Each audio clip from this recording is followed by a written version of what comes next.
Defending his teammate, challenging a former champion's opinion, or exposing a hidden NBA double standard?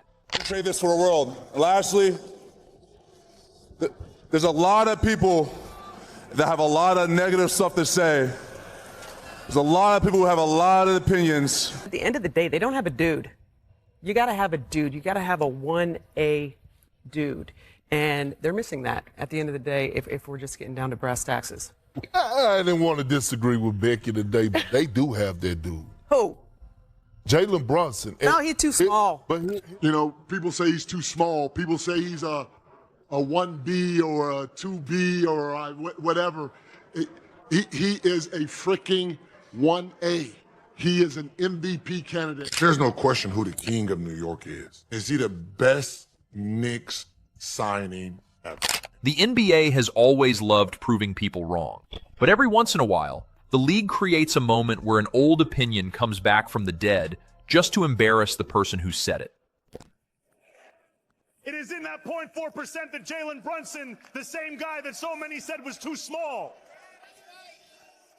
proves that not only is he good enough, he is the new standard for greatness. Today, Jalen Brunson's every bit of superstar as Joker is, as Luka is, as SGA is, as Wemby is, as Giannis is, as KD is. He's just not flashy about it. There's nobody in the league, including those three guys on the mountain next to him, that you want with the ball in their hands to make a big shot down by 10 seconds to go. He's got the nickname Captain Clutch for a reason. Jalen Brunson right now is the GOAT of the NBA. You know, staying on Jalen, there's a lot of debate about, where he stacks up. And I'm not even talking about just the Knicks organization, but just in the NBA now.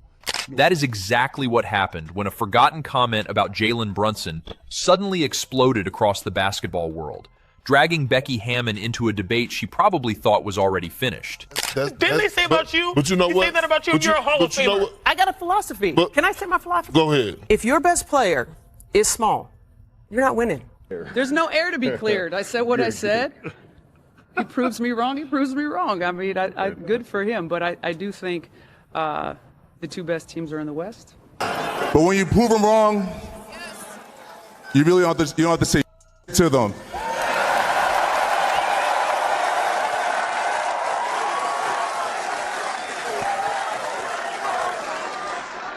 Nah, they don't deserve it. They don't deserve it. I think he has to be one of the top 50 players of all time, though. He did something that a bunch of great guards were never able to do. He did something that James Harden, as a starter on his own team, never even made the finals and fell short over and over again. Steve Nash. A few years ago, when the New York Knicks were still searching for an identity, and Jalen Brunson was still trying to prove he could be the face of a franchise, many basketball analysts had one major question. Could a 6'2" guard really be the #1 option on a championship team? Jalen Brunson didn't just expose bad basketball takes, he exposed how differently women get treated when they're wrong. Because yes, Becky Hammon said Brunson was too small to be the best player on a championship team. And she was wrong. But let's not rewrite history like she was the only person questioning him. What about this whole compilation of male analysts questioning Jalen's size and his ceiling, and saying that this was such a dumb move for the Knicks and way too much money, and plenty of people acting like the Knicks were crazy. It was not a ridiculous question at the time. NBA history has always been fascinated with size. The league has spent decades telling fans that the biggest stars usually come with the biggest bodies. The game has been dominated by towering centers, powerful forwards, and athletic wings who could seemingly do everything on the court. So when people looked at Brunson, they did not just see his talent, they saw his height first. And that became the entire debate. Could a player who was considered undersized become the guy who carries a team through the toughest moments of the NBA season? Becky Hammon, a former WNBA legend and current championship coach of the Las Vegas Aces, was one of the people who had doubts. During her time as an analyst, she explained that she believed the Knicks were a good team, but questioned whether they had the true superstar needed to compete at the highest level. Her argument was not that Brunson was a bad player. In fact, she made it clear that he was talented. Her concern was whether he belonged in that rare category of players who could be the unquestioned #1 option on a championship roster. And that is where the internet did what the internet does best. It took an old basketball debate, added some fresh drama, and turned it into a full-blown courtroom where everyone suddenly became a judge. You're taking a little bit of grief from what you said about Jalen Brunson. You are. I'm not big enough. I never said, hey. Exactly. That's why I'm saying. No, I mean, I speak from experience. And Jalen Brunson has never seen a defense like the Spurs are going to throw at him. I watched that young man go out there, basically give the San Antonio Spurs death by 1,000 paper cuts. Look, I want to give you 2 stats. 1, leaders in fourth quarter playoff points total. So this means you would expect it to be people whoever gets deepest in the playoffs, that best player should probably have the most points. The shot-making ability that he had in that fourth quarter was, it's the reason why they're in the finals. Yeah. I mean, he's the head of the snake for their team, and his shot-making ability, tough shots, made the left hand layup over top of Castle, long arm, floater off the top. Split the defense on the next one, was able to get to the hole. Fans started replaying the clip. Analysts started discussing the comments again. Knicks supporters immediately jumped into the conversation because after watching Brunson transform from a promising guard into one of the NBA's most respected competitors, they felt like history had already delivered the answer. Because while people were debating whether Brunson was too small to become a superstar, Brunson was busy doing something much more dangerous. He was proving them wrong. The funny thing about basketball is that sometimes the same weakness people point out becomes the exact thing that makes a player special. For Brunson, his size became part of the reason he developed one of the toughest playing styles in the league. Instead of trying to overpower defenders, he mastered footwork, timing, patience, and an ability to control the pace of a game like a veteran quarterback controlling a championship drive. He was not winning because he was the biggest player on the court. He was winning because he was usually the smartest. And eventually, one person who had questioned whether he could become that guy had to acknowledge what everyone was seeing. Jalen Brunson had become that guy. When the Knicks reached the highest levels of competition, Brunson repeatedly showed that pressure did not scare him. He is a champion. Where does he rank for best players under 6 feet? I've been saying this. One. He better than Isaiah Thomas? Yeah, he has a ring on Wemby. I ain't gonna lie, because he did it in the Knicks jersey. Look at this game, though. Look at this impressive, bro. Is this your starting guard for the USA basketball team, by the way? Is Steph Curry playing? I'm assuming I don't know. And when the game was on the line and they need something big to be done, they turn to this 6'2", analytically challenged player who showed that desire, determination, perseverance, and just overcoming whatever lack of athleticism he supposedly has. In moments when many players disappear, he demanded the ball. When defenses adjusted, he found another solution.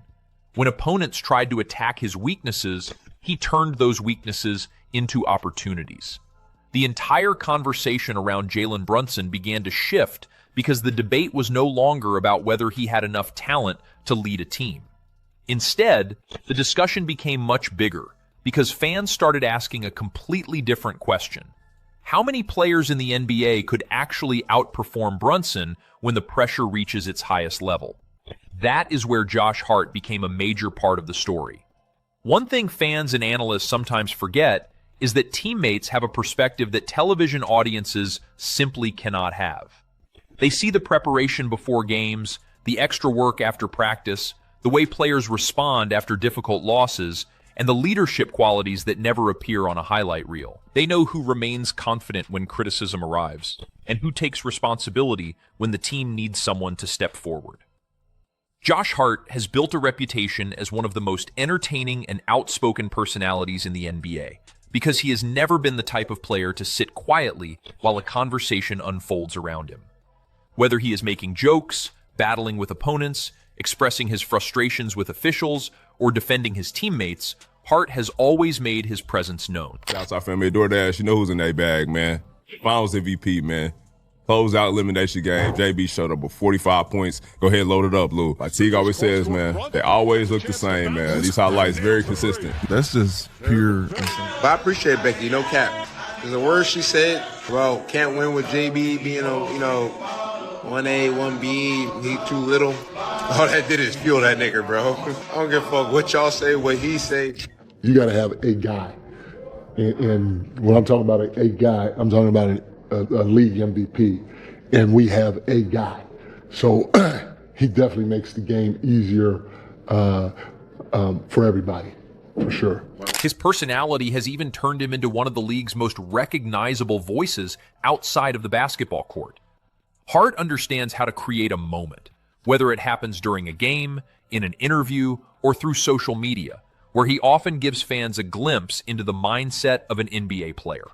So when Jalen Brunson once again became the center of a discussion about whether he was truly a championship-level #1 option, many people expected Hart to have a reaction. They understood that Brunson was not just another teammate to him. He was someone Hart had watched transform from a talented player comparing Brunson to legends from previous generations, or creating a perfect formula for what makes a superstar. It was about watching a player consistently perform when the biggest moments arrived. It was about seeing someone who embraced pressure instead of avoiding it. Basketball is not decided by measurements written on a scouting report. It is not determined by how tall someone looks standing next to another player, or how many people predicted success before a season began. Eventually, every argument reaches the same place: the court.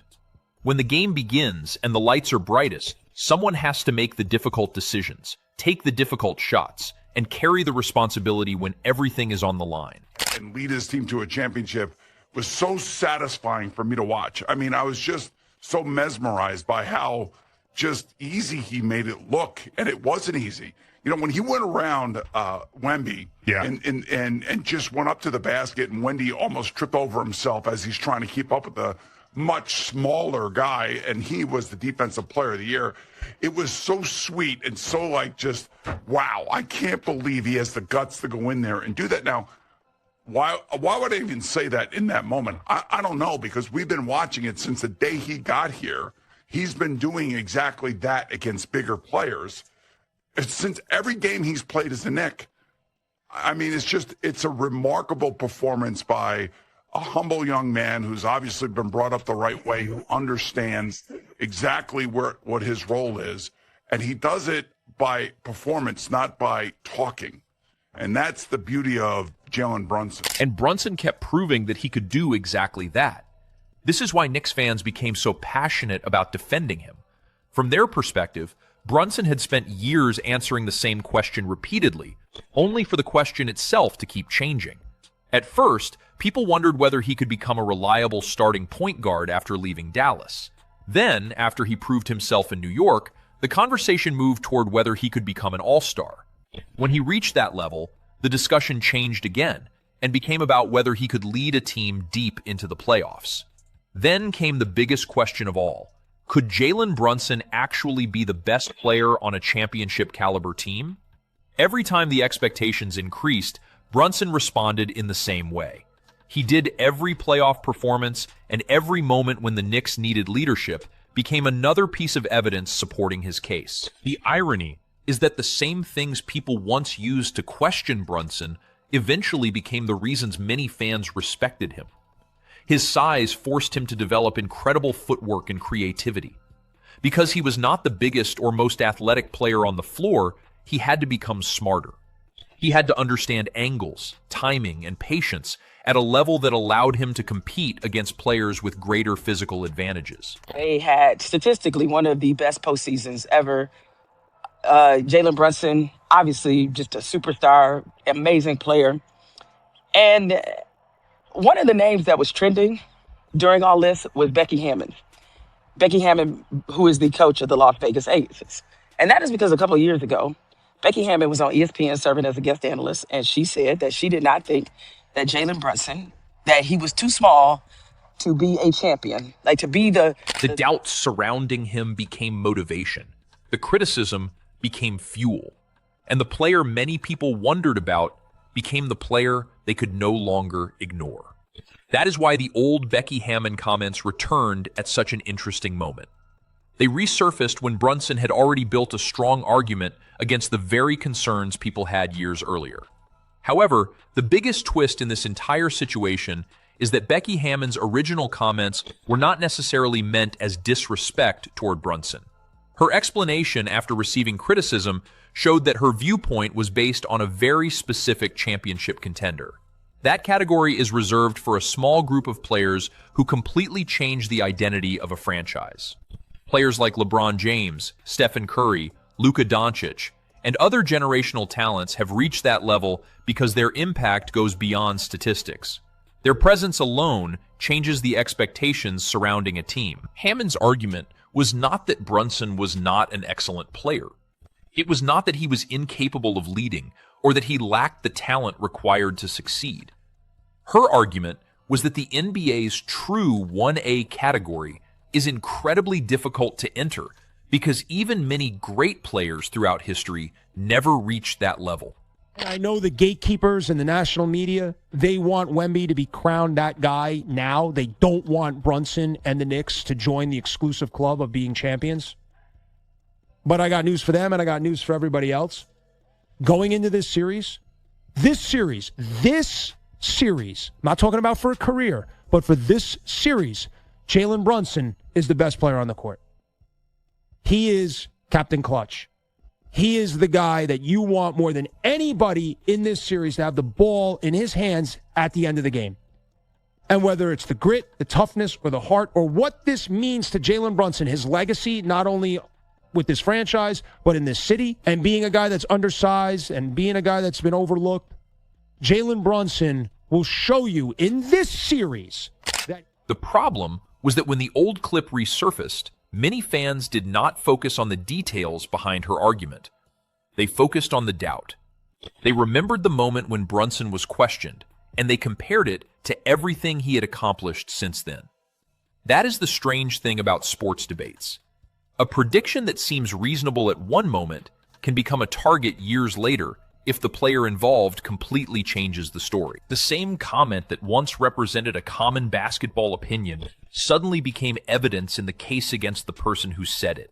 And that is exactly why this situation became so entertaining. Because Jalen Brunson was no longer trying to prove he belonged. He was forcing everyone else to reconsider where they placed him. The funniest part about this entire situation is that history has a way of turning basketball debates into unexpected comedy. A few years ago, people were analyzing whether Jalen Brunson had the physical profile to become the face of a franchise. Now, those same conversations are being replayed while Brunson is standing in a completely different position, with his accomplishments forcing everyone to revisit what they once believed. That is what makes sports so unpredictable. The player everyone questions today can become the example people use tomorrow when explaining why they were wrong.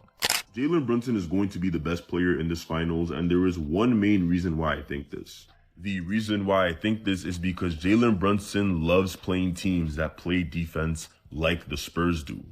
And the defense I'm talking about is the drop coverage defense. As much as I like Shai Gilgeous-Alexander, Jalen Brunson completely outplayed SGA against the Spurs. Completely and utterly made him look silly. Brunson, to me, is a top 5 player in the NBA. Who are the 5 best players in the NBA? You must now mention Jalen Brunson. I would bump Giannis Antetokounmpo off the list. For Josh Hart, the situation was never about trying to embarrass Becky Hammon personally. It was about defending a teammate who had earned the respect of the basketball world through